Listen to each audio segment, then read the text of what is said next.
ಪೂಜ್ಯ ಗುರುಗಳಿಂದ ಆಶೀರ್ವಚನ.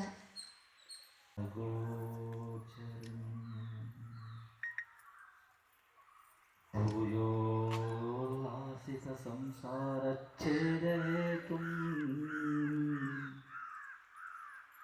ಜಗದ್ಗುರುಂ.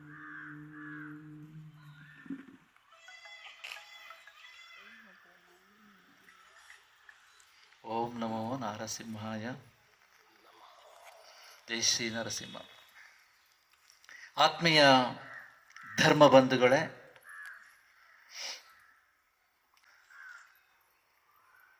ಒಂದು ವಿಶಿಷ್ಟವಾಗಿರತಕ್ಕಂತಹ ಕಾರ್ಯಕ್ರಮವನ್ನು ಭಗವಂತನಿಗೆ ಸಮರ್ಪಣೆ ಮಾಡ್ತಕ್ಕಂತಹ ಒಂದು ಸುಸಂದರ್ಭ. ಕಳೆದ ವರ್ಷ ಶ್ರಾವಣ ಮಾಸದಲ್ಲಿ ಆ ಗಾಯತ್ರಿ ಅನುಷ್ಠಾನದ ಸಮರ್ಪಣಾ ಸಮಾರಂಭದ ಆ ಒಂದು ಸುಸಂದರ್ಭದಲ್ಲಿ ಈ ನರಸಿಂಹ ಅಷ್ಟಾಕ್ಷರಿ ಮಹಾಮಂತ್ರವನ್ನು ಕೂಡ ಕೋಟಿ ಜಪಯಜ್ಞವನ್ನು ಮಾಡಿ ಅದಕ್ಕೆ ಸಮರ್ಪಣಾ ಒಂದು ಅಂಗವಾಗಿ ಒಂದು ಯಾಗವನ್ನು ಮಾಡಿ ಅಂತ ನಾವು ಅಪ್ಪಣೆ ಕೊಟ್ಟಿದ್ದು. ಅದಕ್ಕನುಗುಣವಾಗಿ ಇವತ್ತು ಆ ನರಸಿಂಹ ಅಷ್ಟಾಕ್ಷರಿ ಮಹಾಮಂತ್ರವನ್ನು ನಾವು 1 ಕೋಟಿ ಹೇಳಿದರೆ ಅವರು 4 ಕೋಟಿ ನೀವೆಲ್ಲರೂ ಸೇರಿ ಮಾಡಿ ಇವತ್ತು ಅದನ್ನು ಆ ಪುರುಷೋತ್ತಮ ಮಾಸದಲ್ಲಿ, ಅಧಿಕ ಮಾಸ ಅಂದರೆ ಪುರುಷೋತ್ತಮ ಮಾಸ ಅಂತ ನಾವು ಹೇಳ್ತೇವೆ, ಆ ಪುರುಷೋತ್ತಮ ಮಾಸದಲ್ಲಿ ಆ ಪುರುಷೋತ್ತಮನ ಪಾದಗಳಿಗೆ ಶ್ರದ್ಧಾಭಕ್ತಿಯಿಂದ ಸಮರ್ಪಣೆ ಮಾಡ್ತಾ ಇರತಕ್ಕಂಥದ್ದು ಅತ್ಯಂತ ಸಂತೋಷದ ವಿಷಯ ಆಗಿದೆ.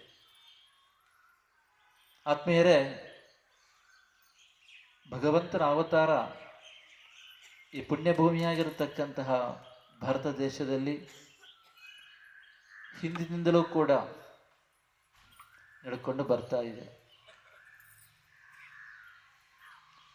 ಶ್ರೀ ನರಸಿಂಹದೇವರ ಅವತಾರ ಆಗಿದ್ದು ಸತ್ಯಯುಗದಲ್ಲಿ. ಹಾಗೆ ನೋಡಿದರೆ ಸತ್ಯಯುಗ ಅಂದರೆ ಲಕ್ಷಾಂತರ ವರ್ಷಗಳ ಹಿಂದಿನ ಮಾತು.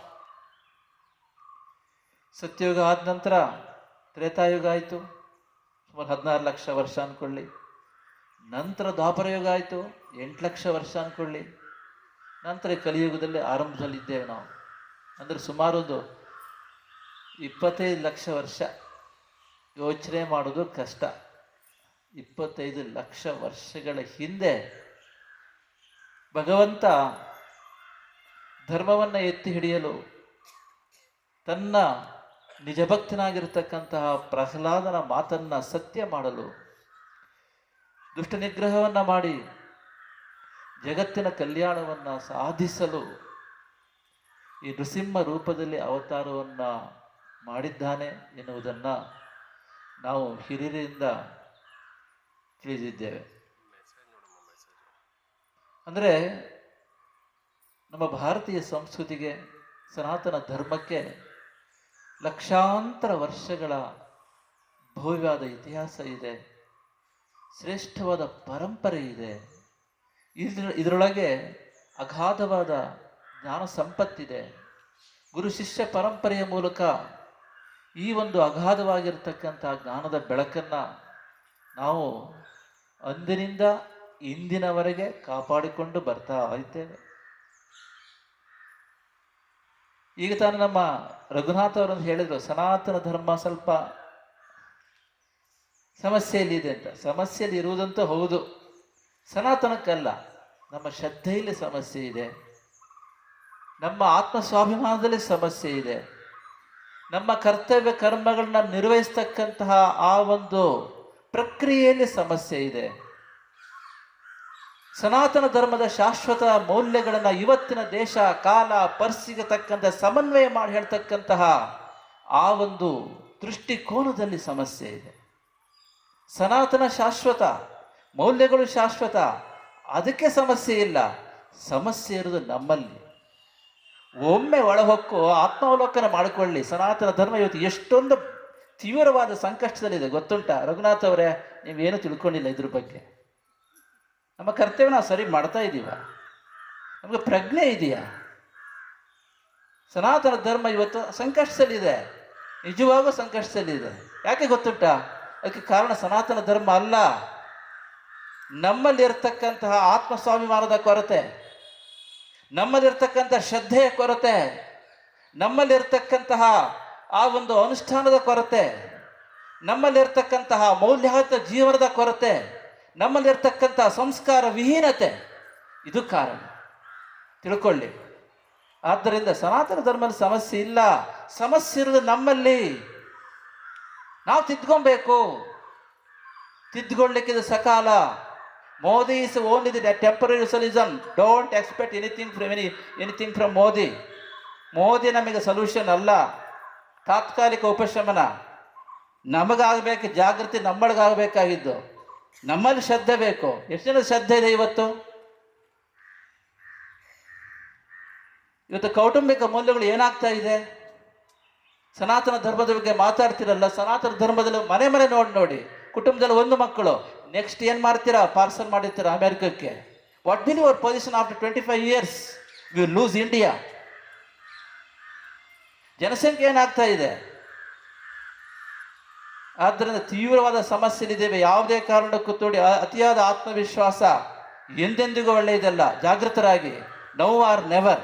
ತಿಳ್ಕೊಳ್ಳಿ, now or never, now or never, now or never. ಈಗ ಇಲ್ಲ ಮತ್ತು ಎಂದೆಂದಿಗೂ ಇಲ್ಲ. ತಿಳ್ಕೊಳ್ಳಿ. ನೀವೇನಾದರೂ ಆಲಸ್ಯ ಮಾಡಿದರೆ 30-40 ವರ್ಷದೊಳಗೆ ನಾವು ಭಾರತವನ್ನು ಕಳ್ಕೊಳ್ತೇವೆ. ಎಚ್ಚರಿಕೆಯಿಂದ ಇರಲಿ. ಪ್ರತಿಯೊಬ್ಬ ಕುಟುಂಬದವರು ಯೋಚನೆ ಮಾಡಿ, ನಾವು ಹೇಗಿದ್ದೀವಿ, ನಮ್ಮ ಹಿರಿಯರು ಹೇಗಿದ್ರು, ಎಲ್ಲಿ ಹೋಗ್ತಾ ಇದೆ ಇದು, ಯುವ ಜನಾಂಗ ಏನಾಗ್ತಾ ಇದೆ ಇವತ್ತು? ಸನಾತನ ಧರ್ಮ ನೋಡಿ, ಪ್ರಪಂಚದಲ್ಲಿ ಸತ್ಯ ಒಂದೇ, ಮಾರ್ಗಗಳು ಅನೇಕ ಅಂತ ಹೇಳ್ತಕ್ಕಂಥ ಏಕೈಕ ಧರ್ಮ. ನಾವೊಬ್ಬರೇ ರೀ ಪ್ರಪಂಚದಲ್ಲಿ ಹೇಳುವುದು. ಏಕಂ ಸತ್ ವಿಪ್ರಾಹ ಬಹುಧಾ ವದಂತಿ. ಸತ್ಯ ಒಂದೇ, ಮಾರ್ಗಗಳು ಅನೇಕ, ದೇವರೊಬ್ಬನೇ, ನಾಮರೂಪಗಳು ಹಲವು ಅಂತ ಹೇಳ್ತಕ್ಕಂಥ ಒಂದೇ ಒಂದು ಧರ್ಮ ಸನಾತನ ಧರ್ಮ. ಬೇರೆಲ್ಲ ಏನು ಹೇಳ್ತಾ ಇದ್ದಾರೆ? ಸತ್ಯ ಒಂದೇ, ಮಾರ್ಗವು ಕೇವಲ ಒಂದೇ. ಇದು ಬೇರೆಯವರದ್ದು ಹೇಳುವುದು. ಪ್ರಪಂಚದಲ್ಲಿ ದೇವರೊಬ್ಬನೇ, ನಾಮರೂಪಗಳು ಹಲವು, ಸತ್ಯ ಒಂದೇ, ಮಾರ್ಗಗಳು ಅನೇಕ ಅಂತ ಹೇಳ್ತಕ್ಕಂಥದ್ದು ಭಾರತೀಯ ಸಂಸ್ಕೃತಿ ಮಾತ್ರ. ಯಾರು ಹೇಳಲಿಲ್ಲ. ತಿಳ್ಕೊಳ್ಳಿ. ಯಾಕೆ ನಮ್ಮ ಮೇಲೆ ಇಷ್ಟು ಪೆಟ್ಟು ಬೀಳ್ತಾ ಇದೆ ಅಂತ ಕೇಳಿದರೆ, ಅವರ ಒಂದು ಸಂಕುಚಿತ ಪ್ರವೃತ್ತಿ ಏನಂತ ಕೇಳಿದರೆ, ಸತ್ಯ ಒಂದೇ, ಮಾರ್ಗವು ಕೇವಲ ಒಂದೇ. ಅದು ಯಾವ ಮಾರ್ಗ? ಅವ್ರು ಹೇಳೋದು ಏನಂತ ಹೇಳಿದ್ರೆ, ಅದು ನಮ್ಮ ಮಾರ್ಗ ಮಾತ್ರ. ಆದ್ದರಿಂದ ಪ್ರಪಂಚದಲ್ಲಿ ಭಾರತೀಯ ಸಂಸ್ಕೃತಿಯ ಮೇಲೆ, ಸನಾತನ ಧರ್ಮದ ಮೇಲೆ ಕಳೆದ 2000 ವರ್ಷಗಳಿಂದ ಬಾಹ್ಯ ದಾಳಿ, ಆಂತರಿಕ ದಾಳಿ, ರಾಜತಾಂತ್ರಿಕ ದಾಳಿ ಪ್ರತಿಕ್ಷಣವೂ ನಡೀತಾ ಇದೆ. ಬಾಹ್ಯ ದಾಳಿ, ಮತಾಂತರ ಇರಬಹುದು, ಮತ್ತೊಂದಿರಬಹುದು, ಜಿಹಾದಿ ಮನಸ್ತತ್ವದ ಮತಾಂತರ ವಿಚಾರ ಇರಬಹುದು, ಪ್ರತಿಕ್ಷಣವೂ ನಡೀತಾ ಇದೆ. ಮಲೇಷ್ಯಾ ಕಳ್ಕೊಂಡು, ಜಕಾರ್ತ ಕಳ್ಕೊಂಡು, ಇಂಡೋನೇಷ್ಯಾ ಕಳ್ಕೊಂಡು, ಆಫ್ಘಾನಿಸ್ತಾನ ಕಳ್ಕೊಂಡು, ಬಾಂಗ್ಲಾದೇಶ ಕಳ್ಕೊಂಡು, ಪಾಕಿಸ್ತಾನ ಕಳ್ಕೊಂಡು, ಈ ಕಡೆ ನೋಡಿದ್ರೆ ಕಾಶ್ಮೀರ ಹೋಗಿದೆ, ಈ ಕಡೆ ಕನ್ಯಾಕುಮಾರಿ ಹೋಗಿದೆ, ಕೇರಳ ಹೋಗಿದೆ. ಇನ್ನೂ ನಾವು ಹೇಳ್ತಿದ್ದೇವೆ ಸನಾತನ ಧರ್ಮ ತುಂಬಾ ಸೇಫ್ ಅಂತ. No, never. ಎಚ್ಚೆತ್ಕೊಳ್ಳಿ.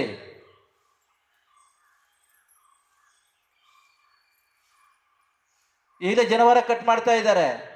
ಇನ್ನು 20-30 ವರ್ಷ ಹೇಗೆ ಏರಿ ಗೊತ್ತಾಗುತ್ತೆ ಏನಾಗುತ್ತೆ ಅಂತ. ಆದ್ದರಿಂದ ಯಾವುದೇ ಕಾರಣಕ್ಕೂ ಕೂಡ ಯಾರೂ ಕೂಡ ಕರ್ತವ್ಯದಿಂದ ವಿಸ್ಮಿತರಾಗಬೇಡಿ. ವಿಸ್ಮರಣೆ ಖಂಡಿತವಾಗಿಯೂ ಕೂಡ ಆಪತ್ತಿಗೆ ದಾರಿ ಮಾಡಿಕೊಡ್ತದೆ. ಒಂದೊಂದು ಕುಟುಂಬವನ್ನು ಇವತ್ತು ಜಾಗೃತ ಮಾಡಬೇಕಾಗಿದೆ. ಒಬ್ಬರೊಬ್ಬರಲ್ಲೂ, ಒಂದೊಂದು ಮಕ್ಕಳಲ್ಲೂ ಆತ್ಮ ಸ್ವಾಭಿಮಾನವನ್ನು ನಾವು ಬೆಳೆಸಬೇಕಾಗಿದೆ. ಆದ್ದರಿಂದ ಈ ಭಾರತೀಯ ಸಂಸ್ಕೃತಿ ಇತ್ತೊಂದು ಹೇಳಿದೆ, ಒಂದು ಸತ್ಯ, ಮಾರ್ಗಗಳು ಅನೇಕ ಅಂತ ಹೇಳಿದ್ರಿಂದ ಇಲ್ಲಿ ವಿಚಾರಕ್ಕೆ ತುಂಬಾ ಅವಕಾಶ ಕೊಟ್ಟರು, ಮುಕ್ತ ಅವಕಾಶ. ಎಲ್ಲಿ ವಿಚಾರಕ್ಕೆ ಮುಕ್ತವಾದ ಅವಕಾಶ ಇರುತ್ತದೆಯೋ ಅಲ್ಲಿ ಸತ್ಯವನ್ನ ಬೇರೆ ಬೇರೆ ಮಾರ್ಗಗಳ ಮೂಲಕ ದರ್ಶನ ಮಾಡ್ತಕ್ಕಂತಹ ಆ ಒಂದು ವಿಚಾರ ಸಹಜವಾಗಿ ವಿಕಾಸ ಆಗುತ್ತೆ. ಅದೇ ರೀತಿಯಲ್ಲಿ ಭಾರತೀಯ ಸಂಸ್ಕೃತಿಯನ್ನು 10,000 ವರ್ಷಗಳಿಂದ ನೋಡಿದರೆ, ಕಪಿಲ ಮಹರ್ಷಿಗಳು ಸಾಂಖ್ಯ ದರ್ಶನವನ್ನು ಕೊಟ್ಟರು, ಪತಂಜಲಿ ಮಹರ್ಷಿಗಳು ಯೋಗ ದರ್ಶನವನ್ನು ಕೊಟ್ಟರು, ಕಣಾದ ಮಹರ್ಷಿಗಳು ವೈಶೇಷಿಕ ದರ್ಶನವನ್ನು ಕೊಟ್ಟರು, ಗೌತಮ ಮಹರ್ಷಿಗಳು ನ್ಯಾಯ ದರ್ಶನವನ್ನು ಕೊಟ್ಟರು, ಜೈಮಿನಿ ಮಹರ್ಷಿಗಳು ಪೂರ್ವ ಮೀಮಾಂಸ ದರ್ಶನವನ್ನು ಕೊಟ್ಟರು, ಬಾದರಾಯಣರು ಅಥವಾ ಭಗವಾನ್ ವೇದವ್ಯಾಸರು ವೇದಾಂತ ದರ್ಶನವನ್ನು ಕೊಟ್ಟರು. ಹಾಗೇನು ಹೇಳಬೇಕು ಅಂತ ಆದರೆ ಮಹಾವೀರರು ಜೈನ ದರ್ಶನವನ್ನು ಕೊಟ್ಟರು, ಗೌತಮ ಬುದ್ಧರು ಬೌದ್ಧ ದರ್ಶನವನ್ನು ಕೊಟ್ಟರು, ಬೃಹಸ್ಪತಿ ಆಚಾರ್ಯರು ಚಾರ್ವಾಕ ದರ್ಶನವನ್ನು ಕೊಟ್ಟರು. ಇದು ಭಾರತೀಯ ಸಂಸ್ಕೃತಿ ಹೇಳಿರ್ತಕ್ಕಂಥ ನವ ದರ್ಶನ ಶಾಸ್ತ್ರಗಳು. 10,000 ವರ್ಷಗಳಿಂದ ಯಾವುದೇ ದಾರ್ಶನಿಕರು, ತತ್ವಜ್ಞಾನಿಗಳು, ಮಹಾತ್ಮರು, ಆಚಾರ್ಯ ಪುರುಷರು ಈ 9 ದರ್ಶನ ಶಾಸ್ತ್ರಗಳನ್ನು ಇಟ್ಟುಕೊಂಡೇ ಚರ್ಚೆ ಮಾಡಿದ್ದಾರೆ. ತಿಳ್ಕೊಳ್ಳಿ, ಪಕ್ಕಾ ಚರ್ಚೆ ಮಾಡಿದ್ದು ಇದನ್ನೇ ಇಟ್ಟುಕೊಂಡೆ. ಆದಿಶಂಕರಾಚಾರ್ಯ ಇರಬಹುದು, ರಾಮಾನುಜಾಚಾರ್ಯ ಇರಬಹುದು, ನಿಂಬಾರ್ಕರ್ ಇರಬಹುದು ಅಥವಾ ಮಧ್ವಾಚಾರ್ಯ ಇರಬಹುದು, ಎಲ್ಲರೂ ಕೂಡ ವೇದಾಂತದ ಚಿಂತನೆಯನ್ನ, ಅದ್ವೈತದ ಚಿಂತನೆಯನ್ನ ಮಾಡಿದ್ದು ಈ 9 ದರ್ಶನ ಶಾಸ್ತ್ರಗಳನ್ನು ಇಟ್ಟುಕೊಂಡು. ಯಾಕೆ? ಭಾರತೀಯ ಸಂಸ್ಕೃತಿ ಹೇಳ್ತಾ ಇದೆ ಸತ್ಯ ಒಂದೇ, ಮಾರ್ಗಗಳು ಅನೇಕ.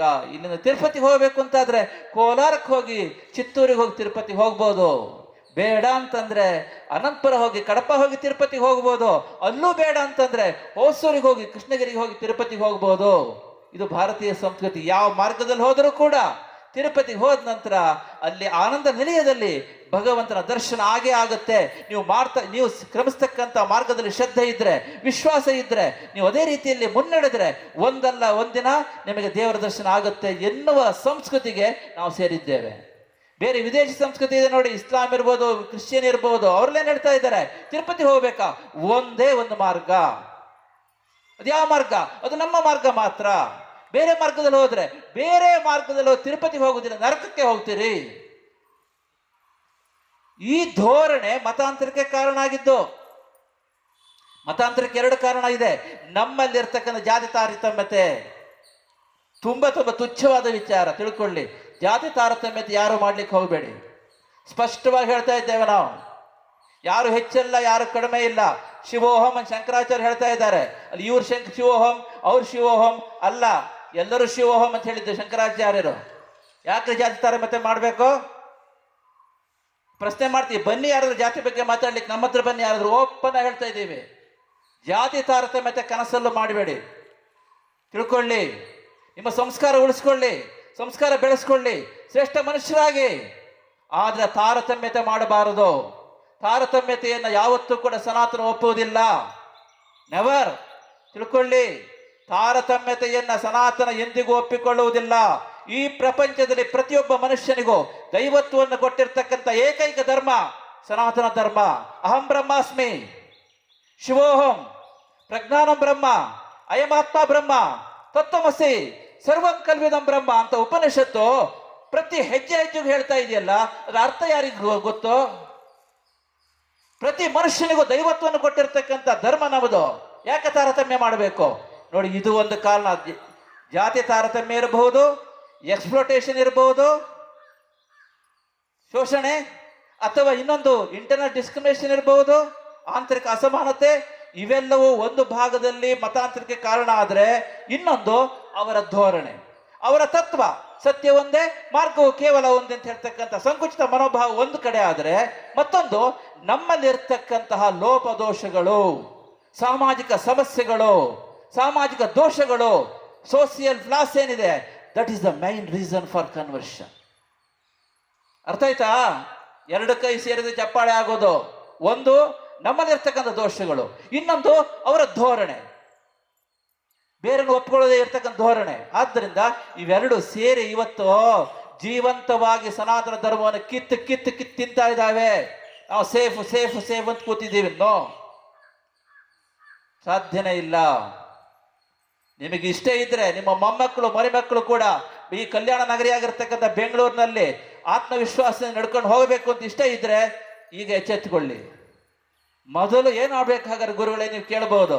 ಒಂದು ತಿಳ್ಕೊಳ್ಳಿ, ಸನಾತನ ಧರ್ಮ ಏನ್ ಹೇಳ್ತಾ ಇದೆ? ಏಕಂ ಸತ್ ಜ್ಞಾನಿನಃ ಬಹುಧಾ ವದಂತಿ. ಸತ್ಯ ಒಂದೇ, ಮಾರ್ಗಗಳು ಅನೇಕ.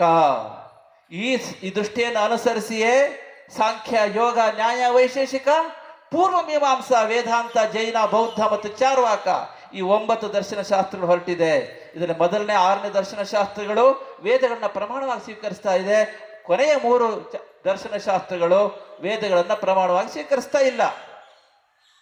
ಆದರೆ ಭಾರತೀಯ ಸಂಸ್ಕೃತಿ ಸೇರಿರ್ತಕ್ಕಂಥ 9 ದರ್ಶನ ಶಾಸ್ತ್ರಗಳು ಭಾರತೀಯ ಸಂಸ್ಕೃತಿ ಎನ್ನುವ ಮಹಾಕಲ್ಪವೃಕ್ಷದ ಬೇರೆ ಬೇರೆ ಕೊಂಬೆಗಳು. ಆದ್ದರಿಂದ ನೋಡಿ, ಕೊಂಬೆಗೂ ಮರಕ್ಕೂ ಯಾವ ರೀತಿ ಸಂಬಂಧ ಇರ್ತದೆ? ಯಾವ ರೀತಿ ಇರ್ತದೆ? ಶಾಶ್ವತವಾದ ಸಂಬಂಧ ತಾನೆ. ಕೊಂಬೆ ಚೆನ್ನಾಗಿರ್ಬೇಕಾದ್ರೆ ಎಲ್ಲಿ ಎಲ್ಲಿ ಬುಡಕ್ ನೀರು ಹಾಕ್ಬೇಕಾ, ಕೆಳಕ್ ಮೇಲಕ್ಕೆ ಹಾಕಿ ಸಾಕ? ಈಗ ನಾವೇನ್ ಮಾಡ್ತಿದ್ವಿ ಗೊತ್ತುಂಟ? ವೈಷ್ಣವರು ನಾವೇ ಜಾಸ್ತಿ, ಶೈವರು ಹೇಳ್ತಾರೆ ಇನ್ನೂ ನಾವು ಜಾಸ್ತಿ ಅಂತ. ಶೈವ ಒಂದು ಕೊಂಬೆ, ವೈಷ್ಣವ ಒಂದು ಕೊಂಬೆ ತಿಳ್ಕೊಂಡ್ರೆ ನಮಗೆ ಈ ಗತಿ ಬರ್ತಾ ಇರಲಿಲ್ಲ. ನಾವೇನ್ ಮಾಡ್ತಾ ಇದ್ದೇವೆ? ಶೈವರು ನಾವು ಜಾಸ್ತಿಯಪ್ಪ, ನಮ್ಮ ಕೊಂಬೆಯಲ್ಲಿ ಮಾತ್ರ ಚೆನ್ನಾಗಿ ಹಣ್ಣು ಬಿಡ್ತಾ ಇದೆ, ನಮ್ಮ ಕೊಂಬೆಯಲ್ಲಿ ಮಾತ್ರ ಚೆನ್ನಾಗಿ ಹೂ ಬಿಡ್ತಾ ಇದೆ, ನಮ್ಮ ಕೊಂಬೆ ಮಾತ್ರ ಚೆನ್ನಾಗಿ ಹಸಿರಾಗಿದೆ ಅಂತ ಶೈವರು ಹೇಳ್ಕೊಂಡ್ರೆ ವೈಷ್ಣವರು ಬಿಡ್ತಾರಾ? ಅವ್ರು ಹೇಳ್ತಾರೆ ನಿಮ್ಮ ಕೊಂಬೆಗೆ ನಮ್ಮ ಕೊಂಬೆ ಇನ್ನೂ ಚೆನ್ನಾಗಿದ್ದೀರಿ, ಇನ್ನು ಇದಕ್ಕೆ ಚೆನ್ನಾಗಿ ಹಣ್ಣು ಬಿಡುತ್ತೆ, ಇನ್ನೂ ಚೆನ್ನಾಗಿ ಹೂ ಬಿಡುತ್ತದೆ, ಇನ್ನೂ ಚೆನ್ನಾಗಿ ಹಸಿರಾಗಿದೆ ಅಂತ ಅವ್ರು ಹೇಳ್ಕೊಡ್ತಾರೆ. ಈ ಕೊಂಬೆಗಳಲ್ಲಿ ಮತ್ತೆ ಜಗಳ ಆಗ್ತಿರುವಾಗ ಪಾಪ ಮರ ಬಡಪಾಯಿ ಆಗ್ತಾ ಇದೆ. ಹೌದಾ? ಇದು ವಾಸ್ತವ ಸ್ಥಿತಿ. ನೋಡಿ, ಸಮಾಜವನ್ನು ಯಾವತ್ತೂ ಕೂಡ ದ್ವೇಷದಿಂದ, ಸಂಘರ್ಷದಿಂದ, ಪರಸ್ಪರ ನಿಂದನೆಯಿಂದ ಅಥವಾ ಅಸೂಹೆಯಿಂದ ಕಟ್ಟಲಿಕ್ಕೆ ಸಾಧ್ಯವಿಲ್ಲ. ದೇಶವನ್ನು, ಸಮಾಜವನ್ನು, ಸಂಸ್ಕೃತಿಯನ್ನು ಕಟ್ಟಬೇಕಾದ್ರೆ ಪರಸ್ಪರ ಪ್ರೀತಿ ಬೇಕು, ವಿಶ್ವಾಸ ಬೇಕು, ನಂಬಿಕೆ ಬೇಕು, ಸಮನ್ವಯ ದೃಷ್ಟಿಕೋನ ಬೇಕು, ಸಮಷ್ಟಿ ಹಿತಚಿಂತನೆ ಇರಬೇಕು. ಎಲ್ಲರೂ ತಮ್ಮವರು ಅಂತ ಹೇಳ್ತಕ್ಕಂಥ ಆ ನಿಷ್ಕಲ್ಮಶವಾದ ಪ್ರೀತಿ ನಮ್ಮ ಹೃದಯದಲ್ಲಿರಬೇಕು. ಆಗ ಸಮಾಜ ಕಟ್ಬೋದು, ದೇಶ ಕಟ್ಬೋದು, ಸಂಸ್ಕೃತಿ ಕಟ್ಬೋದು. ಅದನ್ನು ಬಿಟ್ಟುಕೊಂಡು ನಾವು ಹೆಚ್ಚು ಅವ್ರು ಕಡಿಮೆ, ಅವ್ರು ಹೆಚ್ಚು ನಾವು ಕಡಿಮೆ ಅಂತ ಹೇಳದೇ ಇದ್ರೆ ಹೆಚ್ಚು ಹುಚ್ಚಿನ ಭ್ರಮೆಯಲ್ಲಿ ಎಲ್ಲರೂ ಒಂದು ದಿವಸ ನಾಶ ಆಗ್ತೇವೆ. ಇದನ್ನು ತಿಳ್ಕೊಬೇಕು. ಯಾಕೆ ಅಂತ ಕೇಳಿದರೆ, ವೈವಿಧ್ಯವನ್ನು, ಬಹುತ್ವವನ್ನು ಸಹಜವಾಗಿ ಮತ್ತು ಪರಿಪೂರ್ಣವಾಗಿ ಒಪ್ಪಿಕೊಳ್ತಕ್ಕಂತಹ ಆ ನಂಬಿಕೆ ಏನಿದೆ ಅದು ಸನಾತನ ಧರ್ಮದ ಮೂಲಭೂತ ನಂಬಿಕೆಯಾಗಿದೆ. ನಂಬಿಕೆಯನ್ನು ಬಿಡ್ಲಿಕ್ಕೆ ಆಗೋದಿಲ್ಲ. ನಮಗೆ ರಾಮನೂ ಬೇಕು, ಶಿವನೂ ಬೇಕು, ಸುಬ್ರಹ್ಮಣ್ಯನೂ ಬೇಕು, ನರಸಿಂಹನೂ ಬೇಕು, ಅಮ್ಮನವರು ಬೇಕು, ಗಣಪತಿನೂ ಬೇಕು. ಯಾರನ್ನು ಬಿಡೋಕ್ಕಾಗೋದಿಲ್ಲ.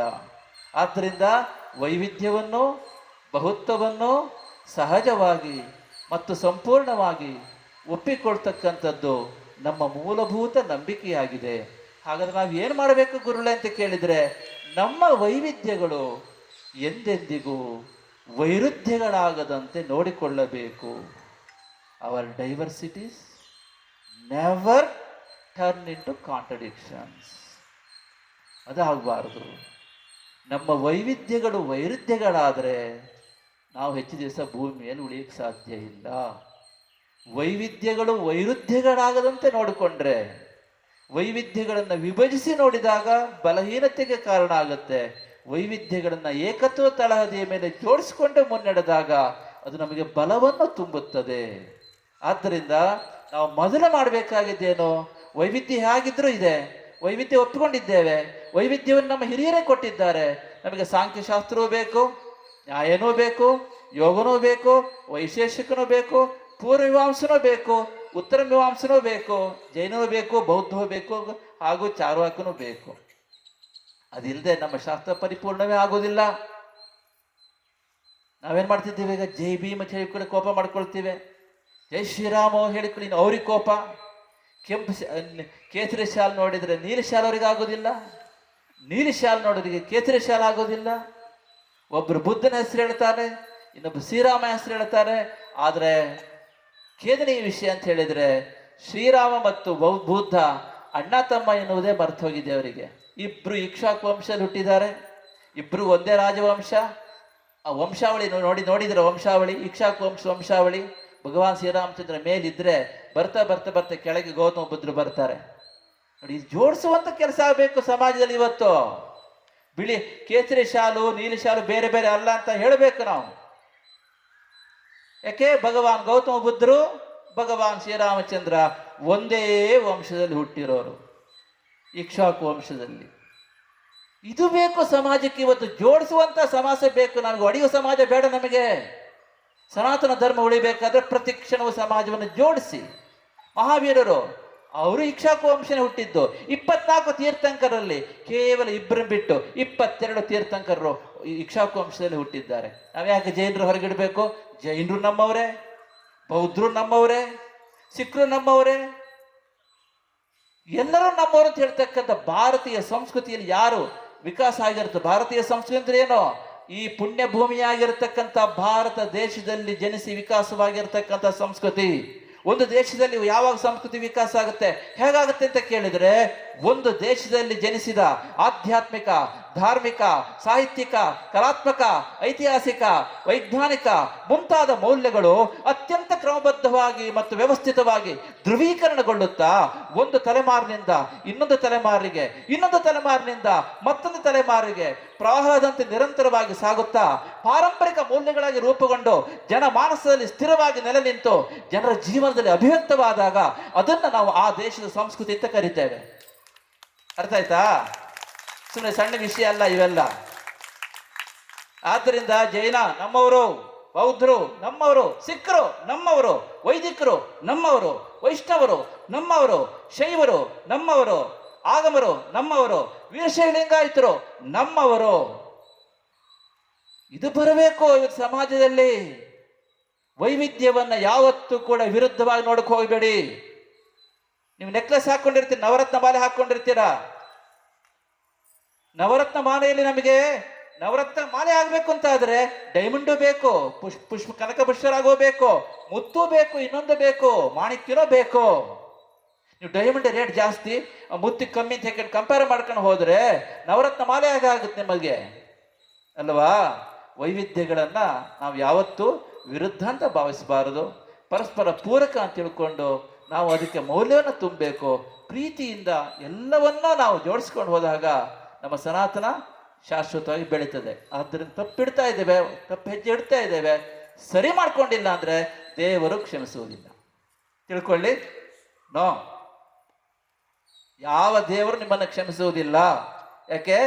ದೇವರು ಹೇಳಿ ನಿಮ್ಗೆ ಬುದ್ಧಿ ಕೊಟ್ಟಿದ್ದಾನೆ. Bhagwan has given wonderful discrimination power to all of us.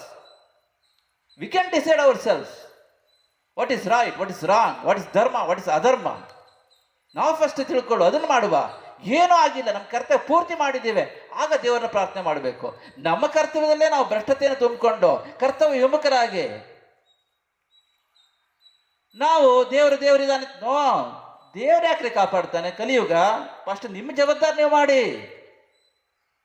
ಆದ್ದರಿಂದ ಪ್ರತಿಯೊಬ್ಬರು ಎಚ್ಚೆತ್ತುಕೊಳ್ಳಿ. ಸನಾತನ ಕಾಪಾಡಿಕೊಳ್ಬೇಕು ಅಂತಾದರೆ ನಾವು ನಮ್ಮ ಕರ್ತವ್ಯವನ್ನ ಪುನಃ ನೆನಪಿಸಿಕೊಂಡು ಅದನ್ನ ನಮ್ಮ ಒಂದು ಕುಟುಂಬದಲ್ಲಿ ಅನುಷ್ಠಾನ ಇಟ್ಕೊಬೇಕು.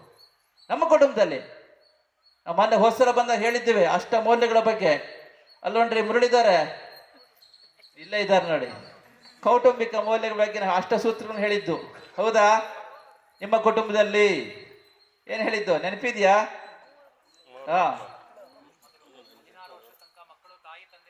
ಎಸ್, ಮಕ್ಕಳ ಪ್ರಾಥಮಿಕ ಶಿಕ್ಷಣ ಪೋಷಕರ ಬಳಿಯಲ್ಲೇ ಆಗಬೇಕು, ದೂರದ ರೆಸಿಡೆನ್ಸಿಗೆ ಬಿಡಬಾರದು. ಹಾಗೆ ಬಿಟ್ರೆ ಹೋಯ್ತು. ಎರಡನೇದು, ಮಕ್ಕಳು ಇಲ್ಲೇ ಓದಬೇಕು. ಒಂದ್ ವೇಳೆ ಅಮೆರಿಕಕ್ಕೆ ಹೋದ್ರೆ, ಮರ್ಯಾದೆ ಇದ್ದವರಿಗೆ ಯಾರು ಅಮೆರಿಕಕ್ಕೆ ಹೋಗುದಿಲ್ಲ. ಅವನು ಹೇಳ್ತಾ ಇದ್ದಾನೆ ರಾಬರ್ಸ್ ವಿತ್ ಲ್ಯಾಪ್ಟಾಪ್ಸ್ ಅಂತ. ಅಷ್ಟೆಲ್ಲ ಬೈದ್ರು ಹೋಗ್ತಾ ಇದ್ವಿ ಡಾಲರಿಗೋಸ್ಕರ. ನಾವು ಯಾರಾದ್ರೂ ಹೋಗ್ತಾ ಇರನ್ರಿ ನಮ್ಮ ಜನನೇ ಜನ್ಮಭೂಮಿ ಸ್ವರ್ಗಾದಪಿ ಗರಿಯಸಿ ಅಂತ ನಾವು ಹೇಳ್ತಾ ಇದ್ದೇವೆ. ಇವರು ಶ್ರೀರಾಮ ರಾಮ ರಾಮೇತಿ ರಮೇ ರಾಮೇ ಮನೋರಮೆ ಅನ್ನುವ ಆ ಒಂದು ಮಹಾಮಂತ್ರದ ಜಪಾನುಷ್ಠಾನ ಮಾಡಬೇಕು ಸಂಕಲ್ಪ ಮಾಡ್ತಾ ಇದ್ದಾರೆ. ರಾಮ ಏನ್ ಹೇಳಿದಾನೆ ಗೊತ್ತುಂಟಾ? ದಿನಕ್ಕೆ 3 ಸಲ ರಾಮನಾಮ ಜಪ ಮಾಡ್ತೀವಿ ನಾವು. ರಾಮ ಏನ್ ಹೇಳಿದಾನೆ?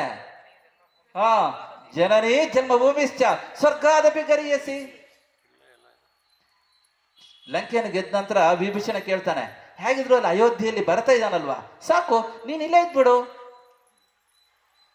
ಆಗ ವಿಭೀಷಣನಿಗೆ ರಾಮಚಂದ್ರ ಸ್ವಾಮಿ ಹೇಳ್ತಾನೆ, ನೋಡಪ್ಪ ನಾನು ಇರ್ಬೋದಿಲ್ಲಿ, ಆದ್ರೆ ಅಮ್ಮ ಹೆತ್ತ ತಾಯಿ ಜನನಿ ಜನ್ಮಭೂಮಿಶ್ಚ ಸ್ವರ್ಗಾದಪಿ ಗರಿಯಸಿ. ಹೆತ್ತ ತಾಯಿ ಹೊತ್ತ ಭೂಮಿ ಸ್ವರ್ಗಕ್ಕಿಂತ ದೊಡ್ಡದು.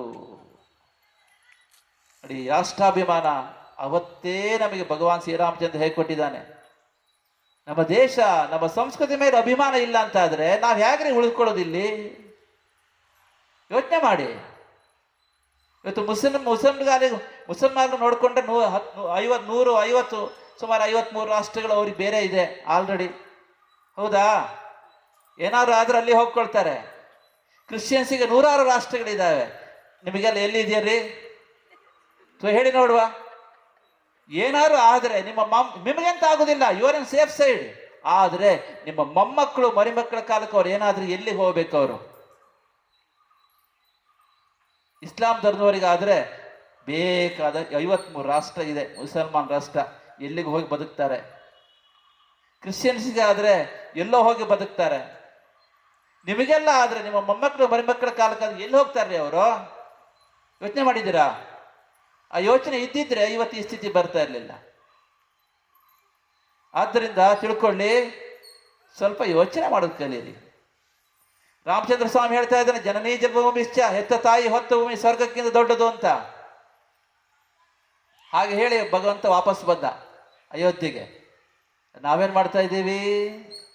ಇರುದೇ ಒಂದು ಮಕ್ಕಳು, ಅದನ್ನ ಹೇಗೆ ಮಾಡ್ತೀರಿ? ಪಕ್ಕಾ ಪಾರ್ಸಲ್ ಮಾಡಿ ಬಿಸಾಕ್ತೀರಿ ಅಮೆರಿಕಕ್ಕೆ. ಅವ್ರು ವಾಪಸ್ಸೇ ಬರೋದಿಲ್ಲ, ಪಕ್ಕಾ ಪಾರ್ಸಲ್.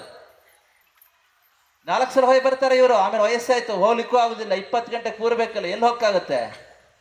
ಆನಂತರ ಸಾಕೋ ಅವನು ಡಾಲರ್ ಬೇಕು ಕಳಿಸ್ತಾನೆ, ಇಲ್ಲದ ಇಲ್ಲೇ ಆಯ್ತು. ಇವರು ಯಾಕ್ರೆ ಬೇಕು ಈ ಬದುಕು? ಅದಕ್ಕೆ ಅವನು ಹೇಳಿದ್ದ ಟ್ರಂಪ್ ಏನ ರಾಬರ್ಸ್ ವಿತ್ ಲ್ಯಾಪ್ಟಾಪ್ ಅಂತ ದರೋಡೆ ಮಾಡ್ತಿದ್ದಾರೆ ಅಂತ. ಇಲ್ಲಿ ಬಂದು ದುಡ್ಡು ಬೇಕಾ? ಹೌದು. ಅದಕ್ಕೆ ನಾವು ಹೇಳಿದ 2ನೇ ಸೂತ್ರ ಹೇಳಿದ್ದೀವಿ, ಇಲ್ಲೇ ಓದಿ, ಅಲ್ಲೇ ಓದ್ಬೇಕಂದ್ರೆ ಓದ್ಕೊಳ್ಳಿ, ಆ ಜ್ಞಾನ ಇಲ್ಲಿ ಬಂದು ಇದು ಮಾಡಿ. ಇನ್ನು ಅದು ಆಗಿಲ್ಲ, ಅಲ್ಲೇ ಉದ್ಯೋಗನೇ ಮಾಡಬೇಕು ಅಂತಿದ್ರೆ ಇಲ್ಲಾರು ಭಾರತಕ್ಕಾದ್ರೂ ಇನ್ವೆಸ್ಟ್ ಮಾಡೋಕೆ ಹೇಳಿ. ಸುಮ್ಮನೆ ಅಲ್ಲಿ ಮನೆ ತಗೊಳ್ಳೋದು ಬೇಡ. ಕಾನೂನು ಬರ್ಬೋದು. 2020 ನಂತರ 2000 ನಂತರ 2000 ಇಸ್ವಿ ನಂತರ ಯಾರ್ಯಾರು ಅಮೆರಿಕಕ್ಕೆ ಬಂದಿದ್ದೀರೋ ಅವರೆಲ್ಲರೂ ಇಮಿಡಿಯೇಟ್ಲಿ ವೇಕೇಟ್ ಮಾಡಬೇಕು ಅಂತ ಹೇಳಿದ್ರೆ ಏನ್ ಮಾಡ್ತಾರೆ? ಬರಲೇಬೇಕು. ಸೊ ಅದಕ್ಕೆ ಉಪಾಯದಲ್ಲಿ ನಿಮ್ಮ ಯಾರು ಇರ್ತಾರೆ, ಎಲ್ಲರ ಮೇಲೆ ಇದ್ದಾರೆ ನೋಡ್ಕೊಳ್ಳಿ. ಮಕ್ಕಳಿಗೆ ಹೇಳಿ, ಸ್ವಲ್ಪ ಬೆಂಗಳೂರಿನಲ್ಲಿ ಅಥವಾ ನಿಮ್ಮ ಊರಿನಲ್ಲಿ, ನಿಮ್ಮ ಸ್ವಂತ ಊರಿನಲ್ಲಿ ಇನ್ವೆಸ್ಟ್ ಮಾಡೋಕೆ ಹೇಳಿ. ಆ ಒಂದು ಇದನ್ನ ಒಂದು ವೇಳೆ ಆ ಥರ ಕಳಿಸಿದ್ರೆ ವಾಪಸ್ ಬಂದು ಇಲ್ಲಾರು ಇರ್ಬೋದು. ಆದ್ರಿಂದ 2ನೇ ಹೇಳಿದ್ ನಾವು ಸೂತ್ರವನ್ನ, ನಿಮ್ಮ ಮಕ್ಕಳ ವಿದ್ಯಾಭ್ಯಾಸ ಭಾರತದಲ್ಲೇ ಆಗಲಿ ಇಲ್ಲ ವಿದೇಶದಲ್ಲಿ ಮಾಡಲೇಬೇಕು ಅಂತಿದ್ದು ದೇಶದಲ್ಲಿ ಮಾಡಲಿ, ಆದರೆ ಆ ಜ್ಞಾನವನ್ನ ಭಾರತದಲ್ಲಿ ವಿನಿಯೋಗ ಮಾಡಲಿ. ಅದೂ ಆಗಿಲ್ಲ, ಅಲ್ಲೇ ಉದ್ಯೋಗ ಮಾಡಬೇಕು, ಉದ್ಯೋಗ ಅಲ್ಲೇ ಮಾಡಲಿ, ಆದರೆ ಇನ್ವೆಸ್ಟ್ ಮಾತ್ರ ಇಲ್ಲಿ ಭಾರತದಲ್ಲೇ ಮಾಡಲಿ. 3ನೇದು ಹೇಳ್ತಾ ಇದ್ದೇವೆ ನಮ್ಮ ಮಕ್ಕಳಿಗೆ. ಏನ್ ಹೇಳಿದ್ರಿ ಮುರಳಿಯವರೇ? ಎಸ್, ನೋಡಿ ಕರೆಕ್ಟ್ ನೆನಪೆಡ್ತಾ ಇಟ್ಕೊಂಡಿದಾರಪ್ಪ. ಗ್ರೇಟ್, ನೀವು ಸಿಂಪ್ಲಿ ಗ್ರೇಟ್ ಅಪ್ಪ. 23 ವರ್ಷಕ್ಕೆ ಹೆಣ್ಣು ಮಕ್ಕಳಿಗೆ ಮದುವೆ ಮಾಡಿ ಅಂತ ಹೇಳಿದ್ದೆ ನಾವು. ಬೈಬೋದು ನಮ್ಗೆ, ಏನ್ರಿ ಈ ತರ ಹೇಳ್ತೀನಿ. ನೋಡಿ, ಇಲ್ಲ ಸಂಸ್ಕೃತಿ ಉಳಿದಿಲ್ಲ ಅಂತ ಆದ್ರೆ ಇವತ್ತು ಕೇಳಿ ನೋಡ್ರಿ ರಘುನಾಥ್ರೆ, ಬ್ರಾಹ್ಮಣರ ಪರಿಸ್ಥಿತಿ ಹೇಗಿದೆ ಗೊತ್ತಾ ಕರ್ನಾಟಕದಲ್ಲಿ? ಸ್ವಲ್ಪ ನೋಡಿ, ಆ ಥರ ಹುಡುಗರು ಎಷ್ಟು ಜನ ಇದ್ದಾರೆ. ನಮಗೆ ಏನಂತ ಕಣ್ಣಲ್ಲಿ ನೀರು ಬರ್ತದೆ. ಅವ್ರು ಬಂದು, ಗುರುಗಳೇ ಸ್ವಲ್ಪ ಜಾತಕ ನೋಡ್ತೀವಿ. ನಾವು ಜಾತಕ ನೋಡೋದಿಲ್ಲ, ಆದರೆ ಅವರ ಒಂದು ಕಣ್ಣೀರಿಗೆ ನೋಡ್ಬೇಕಾದ್ರೆ, ಗುರುಗಳೇ ಎಂತ ಮಾಡೋದು, ಹೆಣ್ಮಗು ಸಿಗ್ತಾ ಇಲ್ಲ. ಯಾರಾದ್ರೂ ಅರ್ಚಕರಿಗೆ ಪುರೋಹಿತರಿಗೆ ಹೆಣ್ಣು ಕೊಡ್ತಾರೇನ್ರಿ? ನೀವು ಸ್ವಲ್ಪ ಯೋಚನೆ ಮಾಡ್ರಿ. ನೀವು ಯು ಹ್ಯಾವ್ ರೆಸ್ಪಾನ್ಸಿಬಿಲಿಟಿ. ನೀವು ಅಧ್ಯಕ್ಷರಾಗಿದ್ದೀರಿ, ಈಗ ನಿಮ್ಮ ಸಮಾಜಕ್ಕೆ ಏನು ಮಾಡ್ತಾ ಇದ್ದೀರಿ? ಈ ವಿಷಯ ಎಲ್ಲ ಮಾಡ್ಬೇಕು ನೋಡಿ. ನಮ್ಮ ಬೆಳೆದೋಗಿರ್ತಕ್ಕಂತಹ ಅರ್ಚಕರಿಗೆ ನೋಡಿ, ಎಲ್ಲಾ ಸಮುದಾಯ, ನಾವು ಯಾವ ಜಾತಿ, ನಾವು totally we are against casteism. Open ಹೇಳ್ತಾ ಇದ್ದೀವಿ ನಾವು, ಯಾರಿಗೂ ಭಯ ಇಲ್ಲ. ನಮಗೆ ಜಾತೀಯತೆಗೆ ಸಂಪೂರ್ಣ ವಿರುದ್ಧವಾದ ಸ್ವಾಮಿಗಳು ನಾವು. ನಮಗೆ ಯಾರು ಭಯನೂ ಇಲ್ಲ, ಯಾರು ಕೇರು ಇಲ್ಲ. ಹಾಗಂತ ಎಲ್ಲರನ್ನೂ ಗೌರವಿಸ್ತೇವೆ, ಎಲ್ಲರಿಗೂ ಸಂಸ್ಕಾರ ಅಂತ ಹೇಳೋದು ಒಪ್ಪಿಕೊಳ್ತೇವೆ ನಾವು. ಆದರೆ ಈ ಜಾತೀಯತೆಗೆ ಮಾತ್ರ ಸಂಪೂರ್ಣ ಇವರು. ಯಾಕೆ? ವೇದಗಳಲ್ಲಿ ಜಾತೀಯತೆ ಇಲ್ಲ, ಮಧ್ಯೆಲ್ಲ ಮಾಡುತ್ತಿದೆಯಲ್ಲ ಇವರು. ವೇದಗಳಲ್ಲಿ ವರ್ಣ ಇರುವುದು, ಜಾತಿ ಪದ ತೋರಿಸಿ ನೋಡಿ, ಯಾರಾದರೂ ತೋರಿಸ್ರಿ. ನೀವೆಲ್ಲ ಇದಿರಲ್ಲ, ವೇದಗಳಲ್ಲಿ ಜಾತಿ ತೋರಿಸಿ ನೀವು. ವರ್ಣ ಇದೆ. ವರ್ಣ ಅಂದ್ರೆ ಗೊತ್ತುಂಟಾ? One which can be selected is ವರ್ಣ. ವರ್ಣ ಋಣ್ ಧಾತುವಿಂದ ಬಂದಿದೆ, ಆರಿಸಿಕೊಳ್ಳುವಂಥದ್ದು ವರ್ಣ. ಇವತ್ತು ಎಲ್ಲ ಸಮುದಾಯಗಳಿದೆ, ಹಣೆ ಬರ ಇದೆ, ಅದು ತಿಳ್ಕೊಳ್ಳಿ. ಬ್ರಾಹ್ಮಣ ಸಮುದಾಯ ತುಂಬಾ ಬೇಸರ ಇದೆ ಈ ವಿಷಯದಲ್ಲಿ. ಅರ್ಚಕರಿಗೆ ಹೆಣ್ಣು ಕೊಡೋದಿಲ್ಲ, ಪುರೋಹಿತರಿಗೆ ಖಂಡಿತ ಇಲ್ಲ, ಅಡಿಗೆ ಮಾಡೋರಿಗೆ ಇಲ್ಲ, ಕೃಷಿ ಮಾಡೋರಿಗೆ ಇಲ್ಲ. ಎಲ್ಲ ಸಮುದಾಯದಲ್ಲಿ ಇದೆ ಪ್ರಾಬ್ಲಮ್ಮು. ಹಾಗಾದ್ರೆ ಅವ್ರು ಗಂಡು ಮಕ್ಕಳಲ್ವ ಅವರು? ಯೋಚನೆ ಮಾಡಿದ್ದೀರಾ? ನಮ್ಮ ಧರ್ಮ ಉಳಿದು ಹೇಗೆ? ಸತ್ಯನಾರಾಯಣ ಮಾಡ್ಬೇಕಂದ್ರೆ ಅವರೇ ಬೇಕು ನಿಮಗೆ, ಗೃಹ ಪ್ರವೇಶ ಮಾಡಿಸೋಕೆ ಅವ್ರು ಬೇಕು. ಆದ್ರೆ ಅವರು ಗೃಹಸ್ಥ ಧರ್ಮವನ್ನ ಪಾಲನೆ ಮಾಡ್ಲಿಕ್ಕೆ ನೀವು ಸಹಕಾರ ಮಾಡ್ಬೇಕಾ ಬೇಡವಾ? ಎಷ್ಟು ಜನ ಮಾಡ್ತಾ ಇದ್ದೀರಿ? 150% ಆಗ್ತಾ ಇಲ್ಲ ಸ್ವಾಮಿ. 50% ನಮ್ಮ ಮಕ್ಕಳು ಆಜನ್ಮ ಬ್ರಹ್ಮಚಾರಿಗಳಾಗಿದ್ದಾರೆ ಇವತ್ತು. ಹೀಗಾದ್ರೆ ಸಂಸ್ಕೃತಿ ಎಲ್ಲೇ ಉಳಿತದೆ? ಇದು ದೊಡ್ಡ ವಿಷಯ. ಆದ್ದರಿಂದ ಇವತ್ತೇನಾಗಿದೆ, 10 ಎಕರೆ 20 ಎಕರೆ ಇಟ್ಕೊಂಡಿರ್ತಕ್ಕಂಥವ್ರು ಕೂಡ 10,000 ಸಂಬಳಕ್ಕೆ ಇಲ್ಲಿ ಬೆಂಗಳೂರಿಗೆ ಬರ್ತಾ ಇದ್ದಾರ್ರಿ. ರಾಜರಂತೆ ಮನೆಗಿರ್ಬೋದು, 20 ಲಕ್ಷ ಬರುತ್ತೆ ವರ್ಷಕ್ಕೋರಿ ಸಾಕು ಇನ್ಕಮ್. ಆದ್ರೆ ಇಲ್ಲಿ ಬಂದು 10,000 ರೂಪಾಯಿ ದುಡಿತಾರೆ. ಯಾಕೆ ಗೊತ್ತುಂಟಾ? ಅಲ್ಲಿದ್ರೆ ಮೋದಿ ಆಗೋದು ಕಷ್ಟ ಅಂತ. ನಾವು ಹೇಳಿದವಲ್ಲ, ಸನಾತನಕ್ಕೆ ಎಲ್ಲೆಲ್ಲಿ ಪೆಟ್ಟಿದೆ ಅಂತ. ಇಲ್ಲಿ ಪೆಟ್ಟಿದೆ ನೋಡಿ. In this world so for 19 civilizations have been completely destroyed due to lack of this family values.